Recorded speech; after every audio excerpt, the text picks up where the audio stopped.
നമ്മുടെ ജീവിതത്തിൽ ഒരു മാറ്റം വേണമെങ്കിൽ ആദ്യം നാം തന്നെ മാറണം.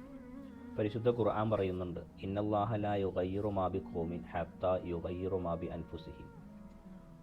അതായത് ഒരു ജനത അവരുടെ മനസ്സും സ്വഭാവവും മാറ്റാതെ അള്ളാഹു അവരുടെ അവസ്ഥയെ മാറ്റുകയില്ല. അപ്പോൾ പ്രിയപ്പെട്ടവരെ, മാറ്റം എന്നുള്ളത് നമ്മുടെ ജീവിതത്തിൽ എനിക്കൊന്ന് നന്നാവണം, കുടുംബത്തിൽ നന്നാവണം, എൻ്റെ ജീവിത ശൈലികളെ മാറ്റിയെടുക്കണം, എൻ്റെ ബിസിനസ്സിൽ ശ്രദ്ധ കേന്ദ്രീകരിക്കണം, ഇങ്ങനെയുള്ള പല വിഷമങ്ങളും പറഞ്ഞിട്ടുണ്ട്. എനിക്ക് നന്നാകാൻ കഴിയുന്നില്ല, എനിക്കൊന്ന് ചേഞ്ച് ആകാൻ കഴിയുന്നില്ല എന്ന് പറഞ്ഞ പല ആളുകളും. മാറ്റം എന്നുള്ളത് നമ്മുടെ കൈകളിൽ തന്നെയാണ്.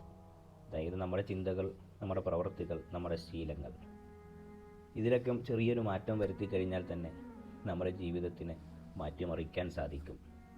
പുതിയ ശീലങ്ങൾ നമ്മുടെ ജീവിതത്തിൽ, നല്ല നല്ല ശീലങ്ങൾ വളർത്തിയെടുക്കാൻ നാം ശ്രദ്ധിക്കുക. കഴിവുകൾ നാം സമർപ്പണത്തോടെ ഉപയോഗിച്ച് കഴിഞ്ഞാൽ, എനിക്ക് ഇത് ചെയ്യാൻ കഴിവുണ്ട്, ഏതു വെല്ലുവിളികളെയും ഞാൻ സ്വീകരിക്കും എന്ന് സമർപ്പണത്തോടെ നമ്മുടെ കഴിവുകളെ നാം ഉപയോഗിച്ച് കഴിഞ്ഞിട്ടുണ്ടെങ്കിൽ നമുക്ക് എത്ര വലിയ വെല്ലുവിളികളെയും നേരിടാൻ സാധിക്കും. അത്ഭുതങ്ങൾക്കായിട്ട് കാത്തിരിക്കേണ്ടതില്ല.